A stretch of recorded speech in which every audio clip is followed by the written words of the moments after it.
Alright, here we are doing another video. What I'm doing actually is practicing doing vlogs, I guess.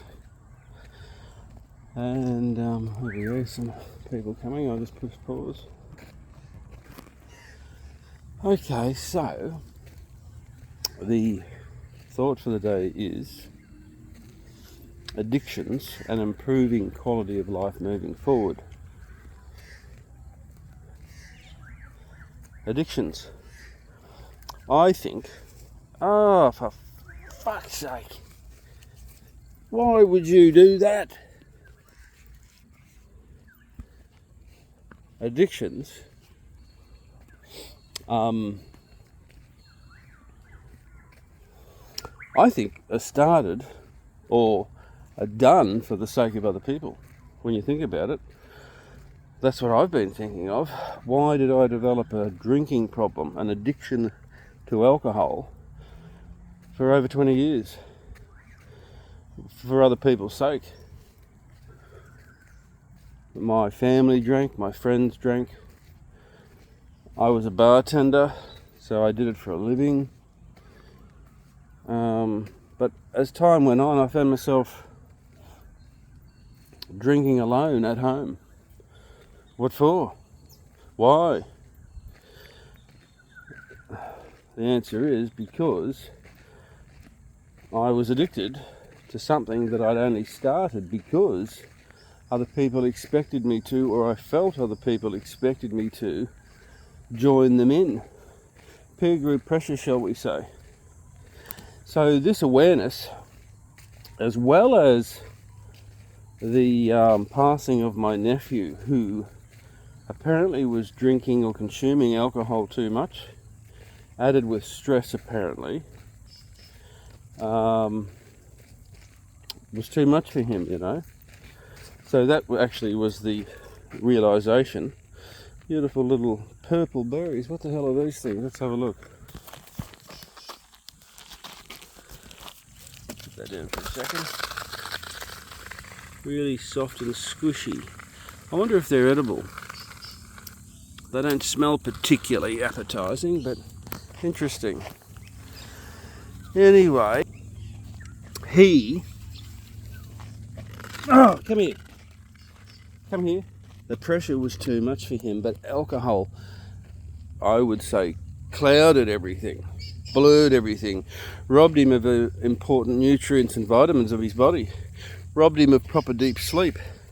I'm finding, since being off alcohol, it's been 2 months now, to the day pretty much, that I am of where we are. Some ibis in through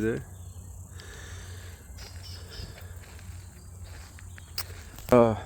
I'm finding that I'm getting beautiful sleep. When I wake up in the morning, I feel like I've had a really good sleep. I've also added a curtain blockout curtain to my bedroom. I've still got the window open behind it if I want to have it open, so I'm still getting that airflow, but it's just blocked out so much light, night light, but especially morning light when the sun comes up. I'm still getting up pretty early, but I'm getting this beautiful sleep.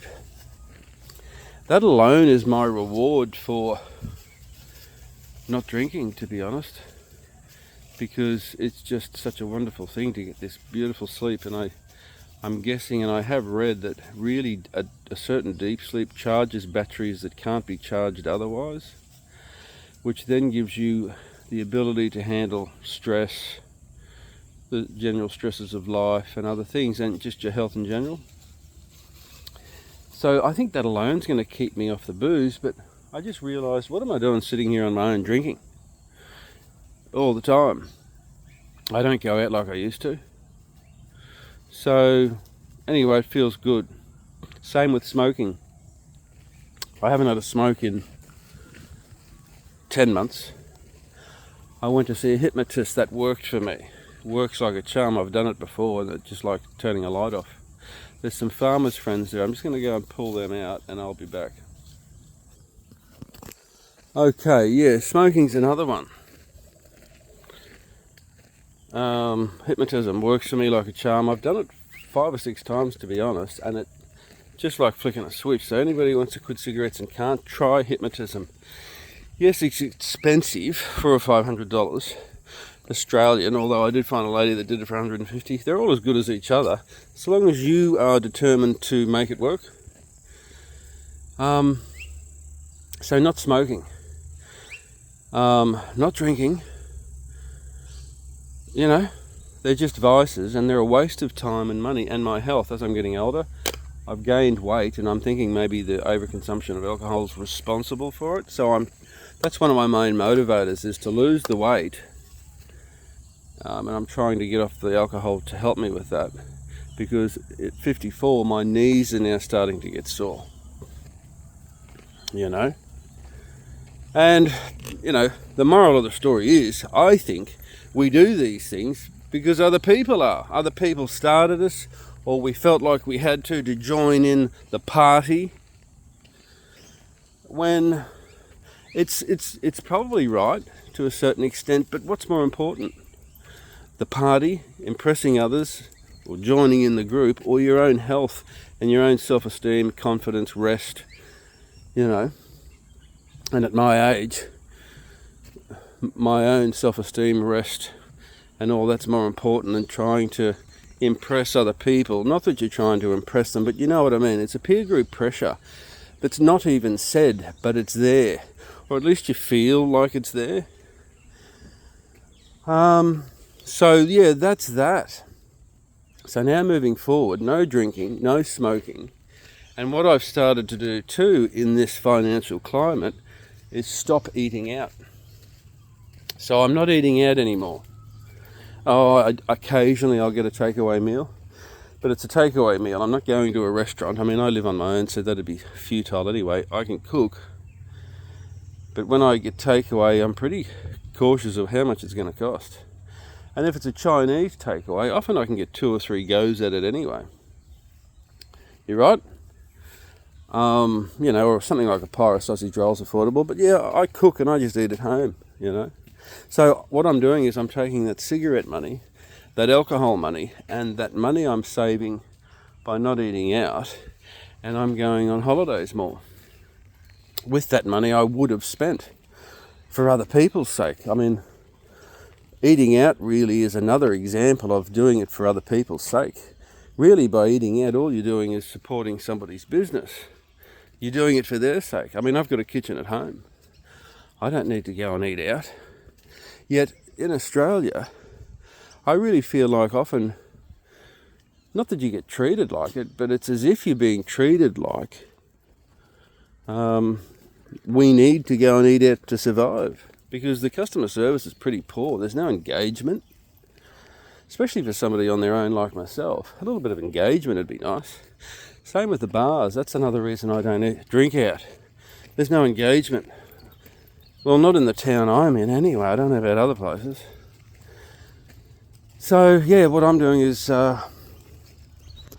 taking my money, which works out to be about 15,000 Australian dollars a year, and I'm putting it to better things that better myself, that better my quality of life, and that is travel.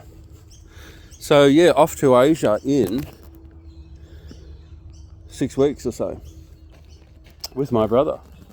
And we've been before, and it's awesome over there. Things are cheap, they're affordable, they're amazing. I mean, they've got monkeys. We don't have monkeys in Australia. Monkeys that you can engage with. They can jump on your shoulders, which they've done when I was in Bali. Wonderful food, good, friendly, humble service. I don't know if humble's the word to use in regards to service, but they're nice, humble people, let's put it that way. Which is nice. There's no smart asses like we've got in Australia. And it's different. And it's beautiful. I mean, what they do, a lot of the stuff they do is real common sense that we have been either denied or robbed of. As a society, I think they do a lot of things that just make sense, like when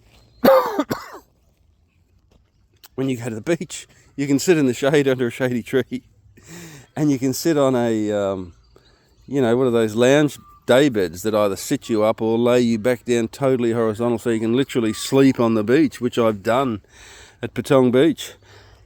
You've got people coming over, I'll follow this dog I suppose, you've got people coming over offering you beer or a freshly blended juice, whatever you want, or a massage for Christ's sake on the beach. You're in the shade, your feet are in the sand.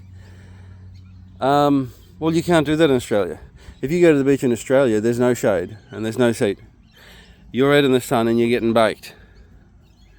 So really you can't stay there for long without getting hammered by the sun and ending up with skin cancer. Apparently we've got the highest rate of skin cancer in the world. And now I know why. So yeah, it's hard to think of this stuff off the top of your head. I haven't written any of this out. It's just sort of, thoughts. Anyway, so I admire these people that do these vlogs that can wrap all this interesting stuff off and make it interesting and factual. Well, I don't know about factual, but interesting. Anyway, oh fuck, he's caught up again, is he? Right, now. So yeah, I'm going to press pause for a second till I gather my thoughts. Yeah, so that's it. I think I've summed it up. To what I wanted to say. Addictions, especially social addictions. Be mindful of why you're doing what you're doing. Is it for your sake or other people's sake? And do we want to spend a life doing things to please other people at the detriment of our own health? That's what we're not really even aware of. I wasn't aware of it. It was just an addiction. It's something I did. It annoyed me. I didn't want to do it anymore. I couldn't understand why I was doing it, why I'd even started. But here I was stuck with this ridiculous habit. I guess it's more of a habit, although alcohol and nicotine are addictions, they say. But as soon as I realised why I was doing it, for other people's sake, and where were these people that I was trying to impress or fit in with? They weren't at my place. I was there drinking alone. In fact, I was lonely. And yet here I was doing something for other people's sake. What fucking people? They've all fucked off. And left me with it. Left me with the crap they started. So as soon as I realised that, it made the change so much easier. Now I'm doing everything for me, for myself. Everything I do every day, every action, every thought is based around me. I don't have, a wife or children, so that makes it easier. Yes, I've got my original family and I love them more than anything. And I'm here for them and I'll do anything for them. But in regards to other people, I'm not giving other people too much thought. It's all about me and what I want out of life, And I'll just show you where I am. We've moved down the track a bit. Shit, there's somebody homeless, I think. Over homeless person sitting in or set up camp at a barbecue area. There's a public toilet block. Yeah, so interesting. We'll mosey down this way. Some nice trees through this park.